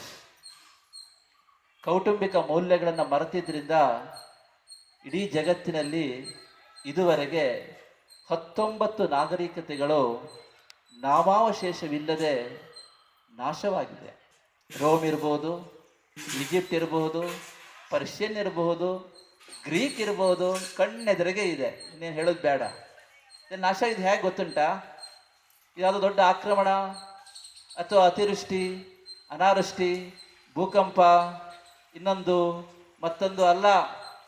ನಿಮ್ಮಂತಹ ಗೃಹಸ್ಥರು ತಮ್ಮ ಗೃಹಸ್ಥ ಧರ್ಮದ ಕರ್ತವ್ಯಗಳನ್ನು ಮರೆತಿದ್ದರಿಂದ ಈ ಜಗತ್ತಿನಲ್ಲಿ ಇದುವರೆಗೆ 19 ಸಂಸ್ಕೃತಿಗಳು ಅಡ್ರೆಸ್ ಇಲ್ಲದೆ ಹೋಗಿದ್ದಾವೆ. ಆದ್ದರಿಂದ ಸನಾತನ ಹಾಗೆ ಆಗಬಾರದು ಅಂತಿದ್ರೆ ಇದನ್ನೆಲ್ಲ ಸರಿ ಮಾಡಿಕೊಳ್ಳಿ. ನಾವು ಹೇಳೋದು ವಾಸ್ತವಿಕ ಸತ್ಯ. ರಿಯಾಲಿಟಿ ಬಗ್ಗೆ ನಾವು ಮಾತಾಡ್ತೀವಿ, ನಾವು ಪಕ್ಕಾ ರಿಯಾಲಿಟಿ ಬಗ್ಗೆ ಮಾತಾಡೋದು. ನಮಗದೆಲ್ಲ ಇಲ್ಲ. ಏನು ವಾಸ್ತವಿಕ ಪ್ರಪಂಚದಲ್ಲಿದೆ ಅದರ ಬಗ್ಗೆ ನಾವು ಮಾತಾಡ್ತೇವೆ. ಆದ್ದರಿಂದ ನೀವು ಎಚ್ಚೆತ್ಕೊಳ್ಳಿಲ್ಲ ಅಂತಂದ್ರೆ ನಿಮ್ಮ ಮೊಮ್ಮಕ್ಕಳು ಮರಿಮಕ್ಕಳ ಕಾಲಕ್ಕೆ ತುಂಬಾ ಕಷ್ಟ ಇದೆ. ಆದ್ದರಿಂದ ಇದ್ರ ಬಗ್ಗೆ ಯೋಚನೆ ಮಾಡ್ಬೇಕು ನೀವು. ಆದ್ದರಿಂದ ಹೇಳಿದ್ದು 23 ವರ್ಷಕ್ಕೆ ಮಾಡಿದ್ರೆ ಕರೆಕ್ಟ್ ಆಗಿರ್ತಾರೆ. ಈ 30 ವರ್ಷ 35 ವರ್ಷ ಪಾಪ ಹೇಗಿದೆ ಪರಿಸ್ಥಿತಿ ಅಂತ ಹೇಳಿದ್ರೆ 30 ವರ್ಷ ನಂತರ ಇವ್ರು ಹೇಳ್ತಾರೆ ಗೊತ್ತಾ, ಮಕ್ಕಳು ನಾವು ಸೆಟ್ಲ್ ಆಗಬೇಕು, ಪ್ರಮೋಷನ್ ಬರಬೇಕು, ಇನ್ನೊಂದು ಬರಬೇಕು ಹೇಳ್ಕೊಂಡು ಮುಂದೆ ಹಾಕ್ತಾರೆ. 30 ವರ್ಷದವರೆಗೆ ಗಂಡು ಮಕ್ಕಳಿಗೆ ಮದುವೆ ಮಾಡಕ್ ಹೋಗುದಿಲ್ಲ. ನಂತರ ಗೊತ್ತು ಹೇಗಾಯ್ತು ಪರಿಸ್ಥಿತಿ ಅಂತ. ಅಪ್ಪ ಅಮ್ಮನಿಗೆ ನಿದ್ದೆನೆ ಬರೋದಿಲ್ಲ. ಮೊದಲೇ ಅಮ್ಮನೇ ನಿದ್ದೆ ಬರೋದಿಲ್ಲ. ಮಗನೇ ಮದುವೆ ಮಾಡಬೇಕು, ಮಗನೇ ಮದುವೆ ಮಾಡಬೇಕು, ಮಗನೇ ಮದುವೆ ಮಾಡಬೇಕು. ಎಲ್ಲಿ ಸಿಗುತ್ತೆ ಹುಡುಗಿಯರು? 23, ಅದಕ್ಕೆ ಹೇಳೋದು 23ಕ್ಕೆ ಹೆಣ್ಮಕ್ಳಿಗೆ, 25ಕ್ಕೆ ಗಂಡು ಮಕ್ಕಳಿಗೆ ಮದುವೆ ಮಾಡಿದ್ರೆ ಟೆಂಡರ್ ಏಜ್, ಫ್ಯಾಮಿಲಿ ಸೆಟ್ಲ್ ಆಗುತ್ತೆ, ಅಂಡರ್ಸ್ಟ್ಯಾಂಡಿಂಗ್ ಚೆನ್ನಾಗಿರುತ್ತೆ. ನೋಡ್ಕೊಳ್ಳಿ, ಇದು ಮನೋವಿಜ್ಞಾನಿಗಳು ಹೇಳ್ತಕ್ಕಂಥ ವಿಚಾರ ಹೇಳ್ತಾ ಇದೀವಿ ನಾವು. 30 ವರ್ಷ ನಂತರ ಸಹಜವಾಗಿ ಮನುಷ್ಯನ ಮನಸ್ಸು ಹೊರಟಾಗಿರ್ತದೆ. ಅವರಲ್ಲಿ ಇದು ಹೇಳ್ತೀವಲ್ಲ, ಪರಸ್ಪರ ಮ್ಯೂಚುವಲ್ ಅಂಡರ್ಸ್ಟ್ಯಾಂಡಿಂಗ್ ಕಮ್ಮಿ ಆಗುತ್ತೆ. ತುಂಬ ಕಷ್ಟ. 23-25ಕ್ಕೆ ಮಾಡಿದರೆ ಕರೆಕ್ಟಾಗಿ ಸೆಟ್ ಆಗ್ತಾರೆ, ಲೈಫಲ್ಲಿ ಸೆಟ್ಲ್ ಆಗ್ತಾರೆ. ತಂದೆ ತಾಯಿಗಳಾಗಿ ನಿಮ್ಮ ಜವಾಬ್ದಾರಿ ಅದು. ಮಕ್ಕಳಿಗೆ ತಿಳಿ ಹೇಳಿ, ಕೂರಿಸ್ಕೊಂಡು ಹೇಳಿ, ಸಮಾಜ ಸಮಸ್ಯೆ ಹೇಳಿ, ಧರ್ಮ ದೇವರು ಸಂಸ್ಕೃತಿಯ ಉಳಿವಿಗಾಗಿ ಇದನ್ನು ಮಾಡಬೇಕು ಅಂತ ಹೇಳಿ ಒಟ್ಟೆಲ್ಲ ಒಪ್ಪಿಸಿ. ಇದನ್ನ ಮಾಡಿದೆ ಅವ್ರು ಹೇಳಿದ್ದಕ್ಕೆ ಜೈ ಜೈ ಜೈ ಜೈ ಅಂತ ಹೇಳಿದ್ರೆ ಎಲ್ಲರ ಸಂಸ್ಕೃತಿ ಉಳಿತದೆ. ಹೋದ ವರ್ಷ ಚಾತುರ್ಮಾಸ್ಯ ನಾವು ರಾಮ ದೇವಸ್ಥಾನ ಹತ್ರ ಮಾಡಿದ್ದು. ಅವಾಗ ಕೆಲವರು ಬಂದು ಹೇಳ್ತಾ ಇದ್ರು, ಗುರುಗಳೇ ನೀವು ಹೇಳೋದೆಲ್ಲ ಸರಿ, ನಮ್ಮ ಮಕ್ಕಳು ನಮ್ಮ ಮಾತು ಕೇಳೋದಿಲ್ಲ. ಅವರ ಒಂದು ದಿವಸ ಅದೇ ಥರ ಆಗ್ತಿತ್ತು. 4 ಗಂಟೆಗೆ ಇದೇ ರೀತಿ ಮಾತು ಬಂತು, ಸಂವಾದ ಇಟ್ಟಿದ್ದು. ಆಗ ಪಕ್ಕದಲ್ಲಿ ಒಂದು ಕಾಲೇಜ್ ಇದೆ, ಕೋ ಎಜುಕೇಶನ್ ಕಾಲೇಜ್. ಸಿಕ್ಕಾಪಟ್ಟೆ ಮಕ್ಕಳು, ಗೊತ್ತಾ, ಎಲ್ಲ ಧರ್ಮದ ಮಕ್ಕಳು ಇದ್ದಾರೆ. ನಿಂಗೆ ಗೊತ್ತು, ಕೆಲವರು ಬುರ್ಕ ಹಾಕ್ಕೊಂಡು ಬರೀ ಈ ರಾತ್ರಿ ಕಪ್ಪು ಬೆಕ್ಕು ಹೋಗ್ತಾ ಇದ್ರೆ ಕಣ್ಣು ಮಾತ್ರ ಕಾಣುತ್ತೆ. ಹೌದಾ? ಇದು ನಾವು ಅಪಹಾಸ್ಯ ಮಾಡಿ ಹೇಳ್ತಾ ಇಲ್ಲ, ಅವ್ರ ಶ್ರದ್ಧೆನ ಮೆಚ್ಚಬೇಕು. ಅವ್ರ ಮುಸಲ್ಮಾನರ ಶ್ರದ್ಧೆಯನ್ನು ಮೆಚ್ಚಿ ಹೇಳ್ತಾ ಇದ್ದೇವೆ ನಾವು. ಇದನ್ನ ಅಪಹಾಸ್ಯ ಮಾಡ್ಲಿಕ್ಕೆ ಹೇಳ್ತಾ ಇಲ್ಲ, ತಿಳ್ಕೊಳ್ಳಿ. ನಾವು ಯಾರನ್ನೂ ಅಪಹಾಸ್ಯ ಮಾಡೋದಿಲ್ಲ. ಬಿಕಾಸ್ ನಾವು ನಂಬಿದ್ದೇನೆ ಗೊತ್ತುಂಟಾ, ಶುದ್ಧವಾದ ಪ್ರೀತಿಯೇ ದೇವರು. Let such love B equally upon all human beings. ಅದು ನಮ್ಮ ಥಿಯರಿ. ಅದನ್ನು ಯಾರು ದ್ವೇಷನೇ ಇಲ್ಲ. ಅದ್ವೈತದಲ್ಲಿ ದ್ವೇಷಕ್ಕೆ ಅವಕಾಶವೇ ಇಲ್ಲ. ಅದ್ವೈತ ಅಂದ್ರೆ ಏನು? ಅದ್ವೈತ ಅಂತಂದ್ರೆ ಈ ಜಗತ್ತಿನ ಎಲ್ಲವನ್ನೂ ತನಗಿಂತ ಬೇರೆ ಅಲ್ಲವೆಂದು ಅನನ್ಯ ಭಾವದಿಂದ ನೋಡುವುದೇ ಅದ್ವೈತ. This is the highest definition for Advaita. Shankaracharya ಹೇಳ್ತಾರೆ ಅದ್ವೈತ ಅಂದ್ರೆ ಏನು, ವಾಟ್ ಇಸ್ ಮಾನಿಸಮ್? ಈ ಜಗತ್ತಿನ ಎಲ್ಲರನ್ನು ತಿಳ್ಕೊಳ್ಳಿ. ಅದ್ವೈತ ಅಂದ್ರೆ ಏನು ಅಂತ ಕೇಳಿದ್ರೆ ಶಂಕರಾಚಾರ್ಯ ಲಾಸ್ಟ್ ಹೇಳ್ತಾ ಇದ್ದಾರೆ, ಈ ಜಗತ್ತಿನ ಎಲ್ಲವನ್ನೂ ತನಗಿಂತ ಬೇರೆ ಅಲ್ಲವೆಂದು ಅನನ್ಯ ಭಾವದಿಂದ ನೋಡುವುದೇ ಅದ್ವೈತ. ಆದ್ರಿಂದ ದೇಶದ ಪ್ರಶ್ನೆ ಇಲ್ಲಿಲ್ಲ, ಆದ್ರೂ ಉದಾಹರಣೆ ಹೇಳ್ತಾ ಇದ್ದೇವೆ. ಕಪ್ಪು ಬೆಕ್ಕುಗಳು ರಾತ್ರಿ ಬಂದ್ರೆ ಕಣ್ಣು ಮಾತ್ರ ಕಾಣುತ್ತಲ್ಲ, ಆ ರೀತಿ ಬರ್ತಾ ಇದ್ದಾರೆ. ನಾವು ಹೇಳಿದ್ ನೋಡಿ, ಗುರು ನೋಡಿ, ಅವಾಗ ಹೇಳಿದ್ರು ನೋಡಿಯಪ್ಪ, ಆ ಮಕ್ಕಳು ಅವರ ತಂದೆ ತಾಯಿಗಳ ಮಾತು ಕೇಳ್ತಾರೆ. ಚಿಕ್ಕ ವಯಸ್ಸಿನಲ್ಲಿ ಎಲ್ಲಾ ಮುಚ್ಚಿಕೊಂಡು ಹಿಂಗೆ ಬರ್ತಿದ್ದಾರೆ. ಆಗಿದ್ರೆ ನಿಮ್ಮ ಮಕ್ಕಳು ನಿಮ್ಮ ಮಾತು ಕೇಳ್ತಾ ಇಲ್ಲ ಅಂದ್ರೆ ಅದಕ್ಕೆ ಉತ್ತರ ಏನು ನೋಡಿ? ಅದು ನಿಮ್ಮ ನಿಸ್ಸಹಾಯಕತೆಯನ್ನು ತೋರಿಸ್ತದೆ, ನಿಮ್ಮ ಆ ಒಂದು ಉದಾಸೀನ ಮನೋಭಾವನ ತೋರಿಸ್ತದೆ ಹೊರತು ಮಕ್ಕಳು ನಮ್ಮ ಮಾತನ್ನ ಕೇಳ್ತಾ ಇಲ್ಲ ಅಂತ ಎಕ್ಸ್ಕ್ಯೂಸ್ ಯಾರು ಕೊಡ್ಲಿಕ್ಕೆ ಹೋಗಬೇಡಿ. ನೀವು ನಿಮ್ಮ ಕರ್ತವ್ಯನ ಸರಿಯಾಗಿ ನಿಭಾಯಿಸಿಲ್ಲ ಅಂತ ತಿಳ್ಕೊಳ್ಳಿ. ಆದ್ದರಿಂದ ನಾವು ಹೇಳೋದು 23 ಮದುವೆ ಮಾಡಿ. ನೆಕ್ಸ್ಟ್ ಹೇಳ್ತಾ ಇದ್ದೀವಿ, ಮದುವೆ ಮಾಡೋದಾಗಲ್ಲ, ಕನಿಷ್ಠ 2 ಅಥವಾ 3 ಮಕ್ಕಳು ಇರಬೇಕು. ಭಾರತ ಉಳಿಯುವುದಿಲ್ಲ.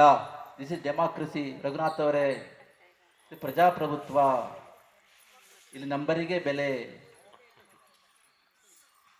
Only number matters here.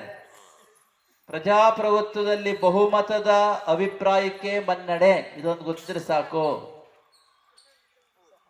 ನಿಮ್ಮಲ್ಲಿ ವೋಟ್ ಬ್ಯಾಂಕ್ ಇಲ್ಲ ಅಂದ್ರೆ ನಿಮ್ಮನ್ನ ಕಣ್ಣೆತ್ತಿ ನೋಡುವುದಿಲ್ಲ, ಯಾವ ರಾಜಕಾರಣಿಗಳು ನೋಡುವುದಿಲ್ಲ. ನಾವು ರಾಜಕೀಯ ಪಕ್ಷಕ್ಕೂ ನಮಗೂ ತುಂಬಾ ದೂರ, ಯಾವ ರಾಜಕೀಯ ಹತ್ರ ಕೂಡ ಹೋಗುದಿಲ್ಲ. ನಾವು ಯಾವ ಕಾರ್ಯಕ್ರಮ ಮಾಡಿದ್ರೆ ನಾವು ರಾಜಕೀಯವರು ಕರೆಸೋದು ಇಲ್ಲ, ಅವ್ರು ಹೇಳೋದಿಲ್ಲ. ಆದ್ರೆ ಅವ್ರಿಗೆ ಇನ್ಫಾರ್ಮ್ ಮಾಡಿರ್ತೀವಿ, ಆದ್ರೆ ಯಾವ ರಾಜಕೀಯ ಪಕ್ಷಕ್ಕೂ ಅಂಟಿಕೊಂಡಿಲ್ಲ ನಾವು.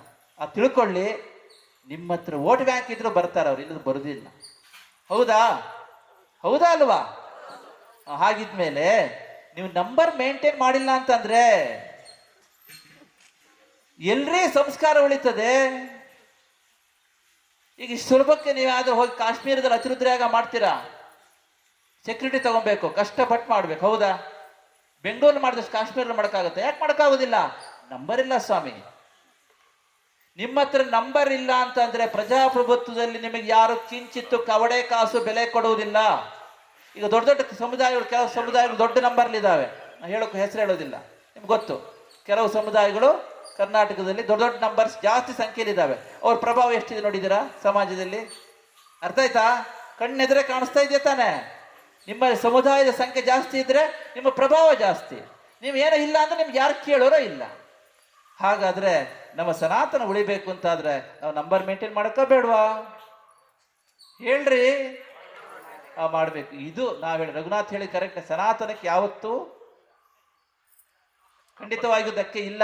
ಆದ್ರೆ ನಮ್ಮ ಕರ್ತವ್ಯದಲ್ಲಿ ನಾವು ವಿಮುಖರಾಗಿರುವುದರಿಂದ ಅದು ತಿದ್ದುಕೊಳ್ಳುವಂತ ವಿಚಾರದಲ್ಲಿ ಸನಾತನಕ್ಕೆ ಧಕ್ಕೆ ಬಂದಿದೆ ಇವತ್ತು. ಅರ್ಥ ಆಯ್ತಾ? ಆದ್ದರಿಂದ ಹೇಳ್ತಾ ಇದ್ದೀವಿ, ಕನಿಷ್ಠ 3 ಮಕ್ಕಳಿದ್ರೆ ಭಾರತ ಉಳಿತದೆ. ಒಂದಾದ್ರೆ ಗೋವಿಂದ, ಒಂದಾದ್ರೆ ಶಾಸ್ತ್ರಕ್ಕೆ ವಿರುದ್ಧ. ಪುರಾಣದಲ್ಲಿ ಹೇಳಿದ್ದಾರೆ, ದಂಪತಿಗಳು 1 ಮಗು ಅಂದ್ರೆ ಸಂತಾನ ಕ್ಷೀಣ ಅಂತ.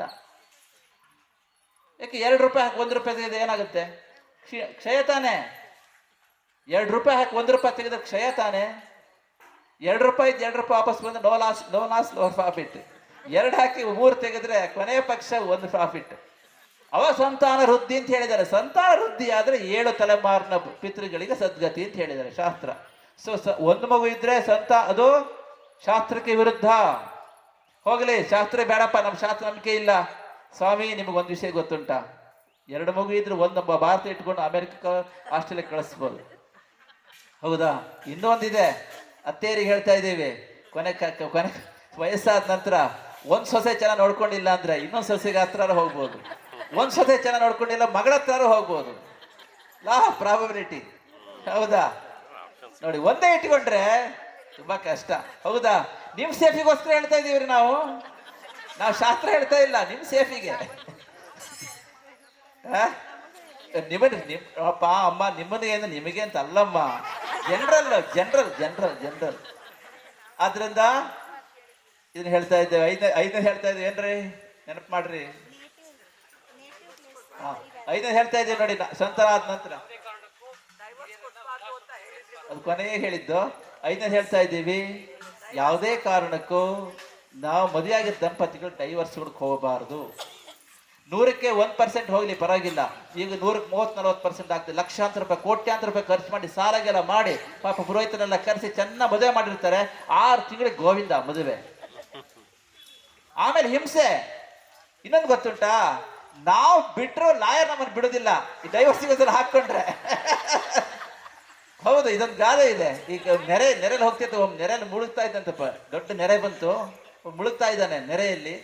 ಒಂದು ಕಪ್ಪುಗೇನೋ ದಿಮ್ಮಿ ತರ ಕಾಣಿಸ್ತು, ಹಿಡ್ಕೊಂಡ, ಗಟ್ಟಿ ಹಿಡ್ಕೊಂಡ. ಸ್ವಲ್ಪ ಹೊಟ್ಟಿಗೆ ಅದು ತೇಲ್ತಾ ಹೋಗಿ ಅದು ದಡ ಸೇರಿಸ್ತು. ನಂತರ ಇವನು ಖುಷಿ ಆಯ್ತು, ಕೈ ಬಿಟ್ಟ. ಅವನ್ ಬಿಟ್ರು ಅದನ್ನ ಮಾತ್ರ ಕೈ ಬಿಟ್ಟಿಲ್ಲ. ಕೊನೆ ಗೊತ್ತಾಯ್ತು ಅವನು ಹಿಡ್ಕೊಂಡಿದ್ದ ಮರದ ದಿಮ್ಮಿ ಅಲ್ಲ, ಕಪ್ಪು ಕರಡಿಯನ್ನ ಅಂತ. ಆದ್ದರಿಂದ ಈ ಕಪ್ಪು ಕರಡಿ ಮತ್ತು ಲಾಯರ್ ಒಂದೇ ತರ ಇರ್ತಾರೆ.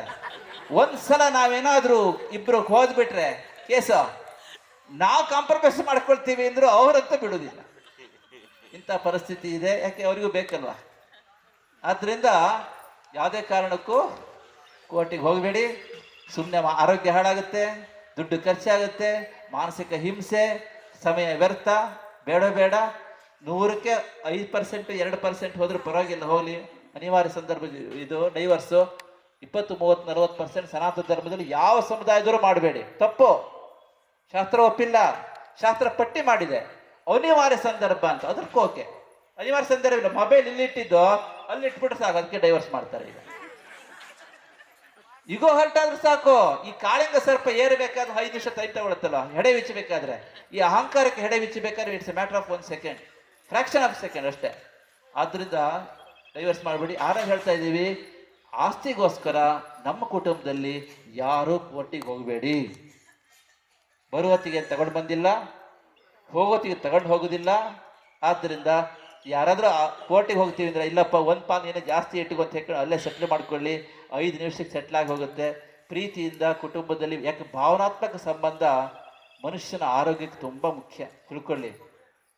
ಮನುಷ್ಯನ ಆರೋಗ್ಯ ಸ್ವಾಸ್ಥ್ಯ ಅಂತ ಚರಕ ಸಂಹಿತೆಯಲ್ಲಿ ಹೇಳ್ತಾರೆ. ಚರಕ ಸಂಹಿತೆ ಒಂದು ಮಾತು ಹೇಳುತ್ತೆ, ಬರೀ ದೈಹಿಕವಾಗಿ ಆರೋಗ್ಯವಾಗಿದ್ದ ಆರೋಗ್ಯ ಅಲ್ಲ, ಮಾನಸಿಕವಾಗಿ ಆರೋಗ್ಯ ಆಗಿರಬೇಕು. ಮಾನಸಿಕ ಆರೋಗ್ಯ ಆದರೆ ಕುಟುಂಬದಲ್ಲಿ ಎಲ್ಲರೊಟ್ಟಿಗೆ ಚೆನ್ನಾಗಿರ್ಬೇಕು.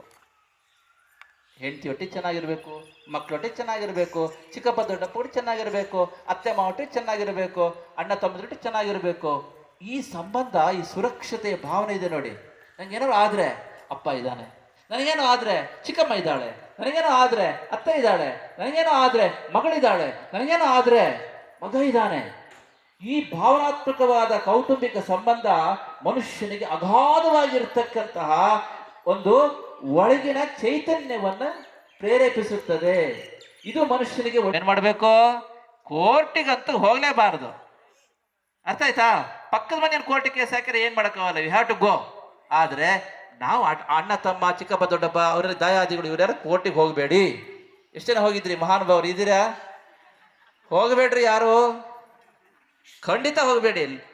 ನೋಡಿ, ರಕ್ತ ಹಂಚ್ಕೊಂಡು ಹುಟ್ಟಿರ್ತಕ್ಕಂಥ ನಾವೇ ಒಟ್ಟಾಗಿರಕ್ಕಾಗುದಿಲ್ಲ ಅಂದ್ರೆ, ಅವ್ರನ್ನ ಪ್ರೀತಿ ಮಾಡೋಕ್ಕಾಗಿಲ್ಲ ಅಂತಂದ್ರೆ ನಾವು ಸಮಾರ್ಯಾಯ ಶಂಭವೇ ಅಮೋಘಾಯ ಗುಣೋಘಾಯ ಅನಘಾಯ ಪ್ರಹಾರಿಣೆ ಮೇಘನಾದಾಯ ನಾಥಾಯ ತುಭ್ಯಂ ಮೇಘಾತ್ಮನೇ ನಮಃ ಮೇಘವಾಹನ ರೂಪಾಯ ಮೇಘಶ್ಯಾಮಾಯ ಮಾಲಿನೇ ವ್ಯಾಲಯಜ್ಞೋಪವೀತಾಯ ವ್ಯಾಘ್ರದೇಹಾಯ ವೈ ನಮಃ ವ್ಯಾಘ್ರಪಾದಾಯ ತೇ ವ್ಯಾಘ್ರಕರ್ಮಣೇ ವ್ಯಾಪಕಾಯ ಚ ವಿಕಟಾಸ್ಯಾಯ ವೀರ್ಯಾಯ ವಿಷ್ಟರಶ್ರವಸೇ ನಮಃ ವಿಕೀರ್ಣನಖದಂಷ್ಟಾಯ ನಖದಂಷ್ಟಾಯುಧಾಯ ಚ ವಿಶ್ವಕ್ಸೇನಾಯ ಸೇನಾಯ ವಿಫಲಾಯ ನರಾಯ ಚ ವಿರೂಪಾಕ್ಷಾಯ ವೀರಾಯ ವಿಶೇಷಾಕ್ಷಾಯ ಸಾಕ್ಷಿಣೇ वीतशोकाय वित्ताय विस्तीर्णवदनाय च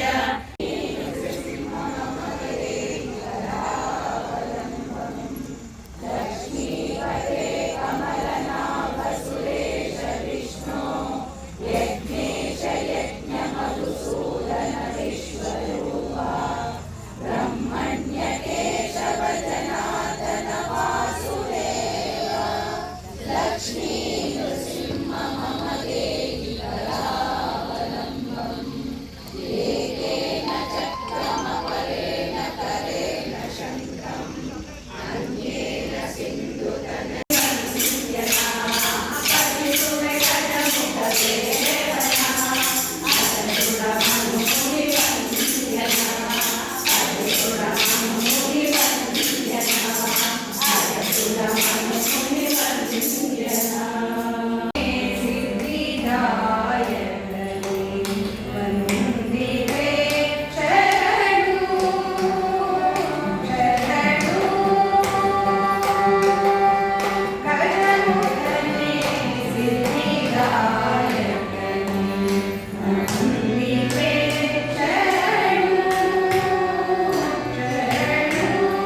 ॐ